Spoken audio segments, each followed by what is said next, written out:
kayo mga Huwag mo hawakan yung nanay ko! Tangina mo! Hindi, sandali yung mga sundalo. Tanungin ko kayo, anong kasalanan ko?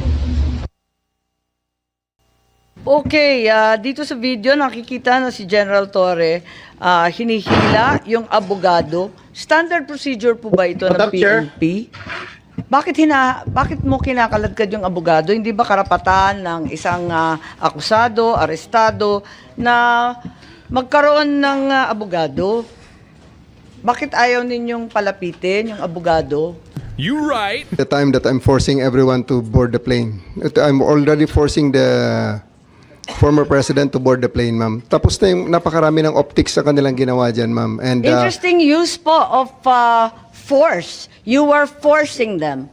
So Yes, you ma'am. admit you forced them. You I used have violence. to. I have to because they won't go with us voluntarily, ma'am. So I have tried all the lahat ng pakiusap ay ginawa General namin buong naman, sa araw. dinami-dami ng pulis, ang tanda-tanda na, may sakit pa. Sa palagay mo, masisindak pa yun, o kaya bang lumaban nun? In fairness to the president, ma'am, after I handcuffed E.S. Mijaldea and told Attorney Delgado that he's the next one to be handcuffed and boarded on the bus, the former president actually acceded and said, "Sige na, alis na tayo." And you saw that on video. Well, It was nakita namin, Romy. di ba, hinihila mo yung upuan. Hindi ba dapat, talagang General Torre, kailangan makinig ka doon sa sinasabi ng abogado? Di ba karapatan nun? I have already arrested, I even arrested E.S. Mijaldea, ma'am, for obstruction of justice and placed handcuffs on him. That was already the last parts because masyado ng gabi, aabutin na kami ng umaga din, ma'am. It's Ilang already oras na? unreasonable. 2 oras pa lang. Kalalanding lang ng Hong Kong ng alas 10, alas 12 12 hours. pa lang to. 12 hours, ma'am. Kaya nga, anong oras to?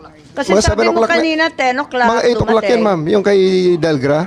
O, anong oras na yun? Mga 8 o'clock yan, ma'am. Sa umaga na yan? Gabi? 7 o'clock, 8 o'clock ng gabi na yan, ma'am. 8 Si a.m. Delgra. Ay, 8 p.m. Yes, Eh, ma'am. gano'ng katagal na yon? 10 hours, ma'am. 9 hours. Naka 9 to 10 hours na. So, sa palagay mo, si former president had sufficient chance to challenge na the validity of the arrest. So, sinasabi ninyo na 9 to 10 hours na yan.